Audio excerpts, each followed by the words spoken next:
ಬೆಂಗಳೂರಿನಲ್ಲಿ ಹಲವಾರು ಬಾರಿ ಹುಸಿ ಬಾಂಬ್ಗಳ ಬೆದರಿಕೆ ಕೇಳಿ ಬರ್ತಾನೆ ಇರುತ್ತೆ. ಇದೀಗ ಸರದಿ ಬಂದಿರುವಂಥದ್ದು ಸಿಟಿ ಸಿವಿಲ್ ಕೋರ್ಟ್ನದ್ದು. ಇವತ್ತು ಸಿಟಿ ಸಿವಿಲ್ ಕೋರ್ಟ್ಗೆ ಬಾಂಬ್ ಬೆದರಿಕೆಯ ಇಮೇಲ್ ಬಂದಿದೆ. ಕೋರ್ಟ್ ಆವರಣದಲ್ಲಿ ಬಾಂಬ್ ಬಿಟ್ಟಿರೋದಾಗಿ ಸಂದೇಶ ಬಂದಿದೆ. ಹುಸಿ ಬಾಂಬ್ ಬೆದರಿಕೆಯ ಇಮೇಲ್ ಸಿಟಿ ಸಿವಿಲ್ ಕೋರ್ಟ್ನಲ್ಲಿ. ಕೋರ್ಟ್ ಆವರಣದಲ್ಲಿ ಬಾಂಬ್ ಬಿಟ್ಟಿರೋದಾಗಿ ಸಂದೇಶ ಬಂದಿದೆ. ಸ್ಥಳಕ್ಕೆ ತಕ್ಷಣವೇ ಹಲಸೂರು ಗೇಟ್ ಪೊಲೀಸರು ಭೇಟಿ ನೀಡಿದ್ದಾರೆ. ಬಾಂಬ್ ಬೆದರಿಕೆ ಹಿನ್ನೆಲೆ ಡಾಗ್ ಸ್ಕ್ವಾಡ್ ಪರಿಶೀಲನೆ ನಡೆಸಿದೆ ಸಿಟಿ ಸಿವಿಲ್ ಕೋರ್ಟ್ನ ಆವರಣದಲ್ಲಿ.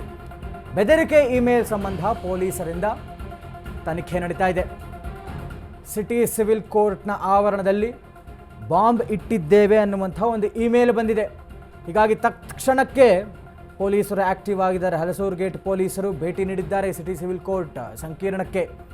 ಮತ್ತು ಆ ಇಡೀ ಕಾಂಪೌಂಡ್ನಲ್ಲಿ ಆವರಣದಲ್ಲಿ ಡಾಗ್ ಸ್ಕ್ವಾಡ್ನ ಕರೆದುಕೊಂಡು ಹೋಗಿ ಪರಿಶೀಲನೆ ಮಾಡಿದ್ದಾರೆ. ಜೊತೆಗೆ ಈ ಬೆದರಿಕೆ ಇಮೇಲ್ ಸಂಬಂಧ ಪೊಲೀಸರಿಂದ ತನಿಖೆ ಕೂಡ ನಡೀತಾ ಇದೆಯಂತೆ. ಡೀಟೇಲ್ಸ್ ಕೊಡ್ತಾ ಹೋಗ್ತಾರೆ ನಮ್ಮ ಪ್ರತಿನಿಧಿ ಅಭಿಷೇಕ್. ಈ ಥರದ ಬಾಂಬ್ ಬೆದರಿಕೆ ಇಮೇಲ್ಗಳು ಆಗಾಗ ಬರ್ತಾ ಇರುತ್ತೆ. ಇವತ್ತು ಸಿಟಿ ಸಿವಿಲ್ ಕೋರ್ಟ್ನ ಆವರಣದಲ್ಲಿ ಇಟ್ಟಿದ್ದೇವೆ ಅನ್ನುವಂಥ ಬೆದರಿಕೆ ಬಂದಿದೆ. ಸದ್ಯಕ್ಕೆ ಡಾಗ್ ಸ್ಕ್ವಾಡ್ ಎಲ್ಲವೂ ಹೋಗಿ ಪರಿಶೀಲನೆ ಆಗಿದೆ. ಏನಾಗಿದೆ ಅನ್ನುವಂಥ ಡೀಟೇಲ್ಸ್ ಕೊಡೋದಾದ್ರೆ? ಈಗಾಗಲೇ ಈ ಹಿಂದೆ ಬಂದಂತಹ ರೀತಿಯಲ್ಲೇ ಇದು ಕೂಡ ಒಂದು ಇಮೇಲ್ ಹುಸಿ ಬೆದರಿಕೆ ಅಂತ ಹೇಳಿ ಗೊತ್ತಾಗಿರುವಂತದ್ದು. ಈಗಾಗಲೇ ಯಾವುದೇ ರೀತಿಯಾದಂತಹ ರಿಸ್ಕ್ ಗಳನ್ನ ತೆಗೆದುಕೊಳ್ಳದೆ ಸ್ಥಳವನ್ನ ಪರಿಶೀಲನೆ ನಡೆಸುವಂತಹ ಒಂದು ಕೆಲಸಗಳನ್ನು ಕೂಡ ಮಾಡಿದ್ರೆ. ಬಾಂಬ್ ಸ್ಕ್ವಾಡ್ ಇರಬಹುದು, ಡಾಗ್ ಸ್ಕ್ವಾಡ್ ಇರಬಹುದು, ಸಂಪೂರ್ಣವಾಗಿ ಸಿವಿಲ್ ಕೋರ್ಟ್ ಏನಿದೆ ಸಂಪೂರ್ಣವಾಗಿ ಒಂದು ಪರಿಶೀಲನೆ ನಡೆಸಿದ ಬಳಿಕ ಇದೊಂದು ಹುಸಿ ಬಾಂಬ್ ಕರೆ ಅಂತ ಹೇಳಿ ಈಗ ಸದ್ಯಕ್ಕೆ ಗೊತ್ತಾಗಿರುವಂತದ್ದು.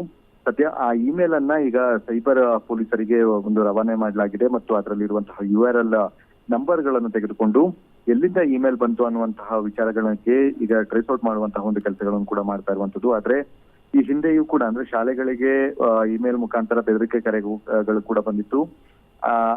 ಆ ಬೆದರಿಕೆ ಕರೆ ಯಾರು ಮಾಡಿದ್ದಾರೆ ಅನ್ನುವಂಥದ್ದು ಬಹುತೇಕ ಸಿಗೋದಕ್ಕೆ ಕಷ್ಟ ಆಗುತ್ತೆ. ಯಾಕಂದ್ರೆ ಅದಕ್ಕೆ ಆಯಾ ಕಂಪನಿಗಳಿಗೆ ಒಂದು ಪತ್ರವನ್ನು ಬರೀಬೇಕು, ಮತ್ತೆ ಅವರಿಂದ ಒಂದು ಡೀಟೇಲ್ಸ್ ಗಳನ್ನು ತೆಗೆದುಕೊಳ್ಳುವಂತಹ ಒಂದು ಪ್ರಕ್ರಿಯೆಗಳು ಕೂಡ ನಡೆಯುತ್ತೆ. ಈಗ ಸದ್ಯ ಈ ಒಂದು ವಿಚಾರದಲ್ಲಿಯೂ ಕೂಡ ಅಂತಹದೇ ಒಂದು ಪ್ರಕ್ರಿಯೆ ನಡೆಸುವಂತಹ ಒಂದು ಸಾಧ್ಯತೆಗಳು ಕೂಡ ಇದೆ. URL ನಂಬರ್ ಗಳನ್ನ ಟ್ರೇಸ್ ಔಟ್ ಈಗಾಗಲೇ ಮಾಡಲಾಗಿದೆ. ಮತ್ತೆ ಈ ಹಿಂದೆ ವಿಧಾನಸೌಧದಲ್ಲಿ ಬಾಂಬ್ ಬೆದರಿಕೆ ಕರೆ ಬಂದಂತಹ ಸಂದರ್ಭದಲ್ಲಿ URL ಮುಖಾಂತರ ಪತ್ತೆ ಹಚ್ಚಿ ಆರೋಪಿಯನ್ನ ವಶಕ್ಕೆ ಪಡೆದುಕೊಂಡಿದ್ರು. ಹೀಗಾಗಿ ಇಲ್ಲಿಯೂ ಕೂಡ ಅಂತಹ ರೀತಿಯ ಒಂದು ಮೆಥಡ್ ಅನ್ನ ಬಳಕೆ ಮಾಡಿ ಅವರನ್ನ ಪತ್ತೆ ಹಚ್ಚುವಂತಹ ಒಂದು ಕೆಲಸಗಳನ್ನು ಕೂಡ ಮಾಡೋದಕ್ಕೆ ಈಗಾಗಲೇ ಎಲ್ಲ ಸಿದ್ಧತೆಗಳನ್ನು ಕೂಡ ಮಾಡಿಕೊಂಡಿದ್ದಾರೆ. ಮತ್ತೆ ಸದ್ಯ ಎಲ್ಲ ಸಿವಿಲ್ ಕೋರ್ಟ್ ಅಲ್ಲದೆ ಅಕ್ಕಪಕ್ಕದಲ್ಲಿರುವಂತಹ ಏನಿದೆ ಅದೆಲ್ಲವೂ ಒಂದು ಪರಿಶೀಲನೆ ನಡೆಸುವಂತಹ ಒಂದು ಕೆಲಸಗಳನ್ನ ಈಗಾಗಲೇ ಮಾಡಿದ್ದಾರೆ. ಅಂದ್ರೆ ಇಮೇಲ್ ಬಂದ ತಕ್ಷಣ ಅಲರ್ಟ್ ಆದಂತಹ ಪೊಲೀಸರು ತಮ್ಮ ಒಂದು ಬೆಟಾಲಿಯನ್ ಕರೆದುಕೊಂಡು ಹೋಗಿ ಸಂಪೂರ್ಣವಾಗಿ ಪರಿಶೀಲನೆ ನಡೆಸಿದ ಬಳಿಕ ಇದು ಹುಸಿ ಬಾಂಬ್ ಕರೆ ಅಂತ ಹೇಳಿ ಗೊತ್ತಾಗಿದೆ. ಈಗ ಸದ್ಯ ಮುಂದಿನ ತನಿಖೆ ಏನಿದೆ ಆ ಮುಂದಿನ ತನಿಖೆ ಮಾಡೋದಕ್ಕೆ ಹಲಸೂರು ಗೇಟ್ ಪೊಲೀಸರು ಈಗಾಗಲೇ ಇದನ್ನ ಸೈಬರ್ ಮೊರೆ ಹೋಗಿರುವಂತದ್ದು. ಮತ್ತೆ ಮುಂದೆ ಯಾರು ಈ ರೀತಿಯಾದಂತಹ ಒಂದು ಕೃತ್ಯವನ್ನು ನಡೆಸಿದ್ದಾರೆ ಅನ್ನುವಂಥದ್ದು ಮುಂದಿನ ಹಂತದಲ್ಲಿ ಕಾದು ನೋಡ್ಬೇಕಾಗಿದೆ. ಸಿಟಿ ಸಿವಿಲ್ ಕೋರ್ಟ್ ಆವರಣದಲ್ಲಿ ನಾವು ಬಾಂಬ್ ಇಟ್ಟಿದೀವಿ ಅನ್ನುವಂತಹ ಒಂದು 2 ಲೈನ್ ಅಲ್ಲಿ ಈ ರೀತಿ ಇದು ಬಂದಿದೆ. ಆದ್ರೆ ಯಾವುದೇ ರೀತಿಯಾದಂತಹ ಬೇರೆ ಟೆಕ್ಸ್ಟ್ ಗಳು ಯಾವ್ದು ಕೂಡ ಬಂದಿಲ್ಲ ಅನ್ನುವಂಥದ್ದು ಮೂಲಗಳ ಮಾಹಿತಿಯಾಗಿದೆ. ಈಗ ಸದ್ಯ ಈ ಒಂದು ಪ್ರಕರಣಕ್ಕೆ ಸಂಬಂಧಿಸಿದಂತೆ ಅಲರ್ಟ್ ಆಗಿರುವಂತಹ ಸೈಬರ್ ಪೊಲೀಸರು ಮತ್ತು ಹಲಸೂರು ಗೇಟ್ ಪೊಲೀಸರು ಈಗ ಈ ಇಮೇಲ್ ಅನ್ನ ಯಾರು ಕಳಿಸಿದ್ದಾರೆ ಅನ್ನುವಂತಹ ನಿಟ್ಟಿನಲ್ಲಿ ತನಿಖೆಯನ್ನ ಈಗಾಗಲೇ ಕೈಗೊಂಡಿದ್ದಾರೆ. ಸಂತೋಷ್.